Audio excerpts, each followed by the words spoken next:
Good morning mga paps. Oh, tatry po tayo magpakita ng tune-up ng Barako. Barako 2 po ito.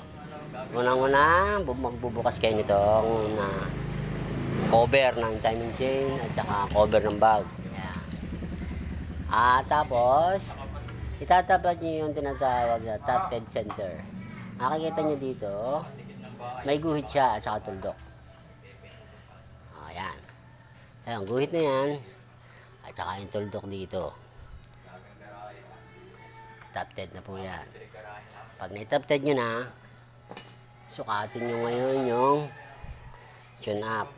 Gamit kayo ng filler gauge. Dahil mahirap po tayo, wala na yung number, di ako makabili. Pero kung may magdo-donate, payag po ako. Sponsor. Ayan po, susukatin nyo po yan. Yan. Pag nasukat nyo na po, at sala sa dati, pipihitin nyo yun ng G's. G's yan, G's. Hindi G's sa ulo, G's sa gamit. MM. Yan, lulugan nyo po yan. Then, lulugan nyo. Ay, sikip, bro. Sikip, paps. Dukot tayo, dukot. Yan. Paps, matigas. Yun. Lumuwag na, paps. Paps. Sukatin nyo ngayon. Yun, sikip yung filler gauge natin. Ayan. Dito yung gitna. Ngayon, paps, ayan. Medyo na-apply na siya ng konti. Medyo may ganit ng konti. Ayan, okay na yan. Ipit nyo. Ngayon, kung nasama naman yung gitna, kontrahan nyo na lang ng screw, flat screw.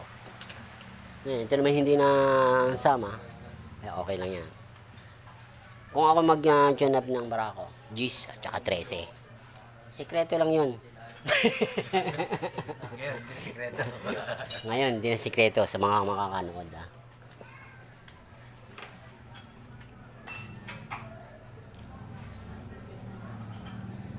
Ayan, ito naman 13. Ayan, may ganit ang konti. Ayan.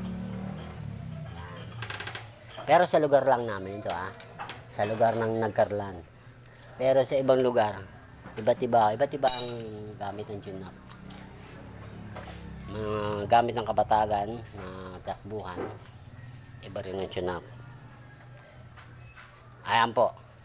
Magandang umaga, mga paps. Tapos na po yan.